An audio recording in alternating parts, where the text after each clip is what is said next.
Kelly Reichardt returns to the big screen with Certain Women. This is a woman who made such terrific movies as Wendy and Lucy and Meek's Cut-Off, and this one is a little bit different as it is an almost anthology kind of movie. It tells 3 stories about 3 certain women. It's a hard one to really encompass as a full story, so I'm going to break it down into the 3 parts. So the first story is Laura Dern as a small town lawyer who gets embroidered with one of her clients who just won't kind of leave her alone and is adamant that he's in the right, even though she has been telling him for a period of time that he's wrong, and things escalate very quickly.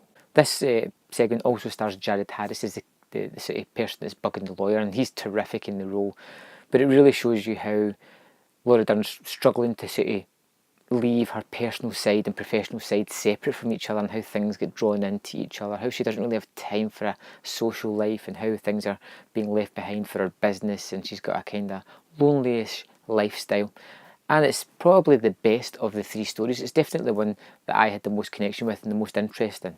The second story stars Michelle Williams as Mia, who is on a family vacation or a weekend off with her teenage daughter and her husband. They've been out camping. They kind of stop off at this old friend's kind of house, an old man that they know, to ask him about buying some bricks off his land so they can use for building their house. In this segment, it kind of concentrates on how the family unit isn't entirely 100% cohesive. There is some small cracks within this relationship, how they probably take each other for granted, how the love isn't once as it was. And it's probably one of the stranger ones. It doesn't seem to have anywhere to go. It doesn't have anything to say. It's a very difficult sort of story, and I'd say it's probably the least of the 3. The third story stars Kirsten Stewart as a night school teacher who is teaching these local people about school law.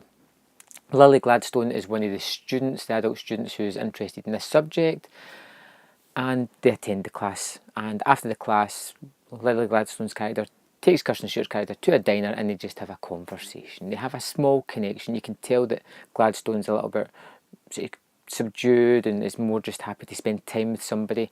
Kirsten Stewart is just one of these people who just blurts out everything that's happening in her life, why she's doing the class, why she's doing other things, and then it kind of cuts to these quieter moments where it shows Gladstone just going about her farm, doing the day-to-day tasks, and then next week she's at the night class again, and they go to the diner, and they kind of continue this routine.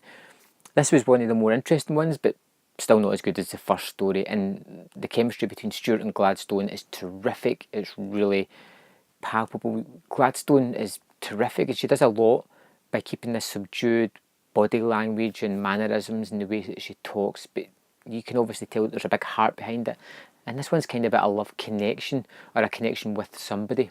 Overall, Certain Women isn't really a movie about story, but more about kind of love. I feel love that's been sidelined, love that's been going for a long time and not been nurtured, and a kind of new burdening love. That's my opinion on the take of the movie anyway. It was an interesting watch. There's not really a soundtrack to speak of any. The scenes are languid and played out.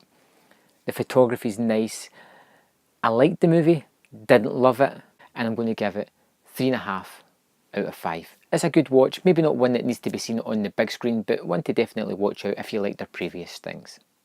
Let me know in the comment box below if you've seen Certain Women and what you thought of it, and I will see you next time on Man vs Film.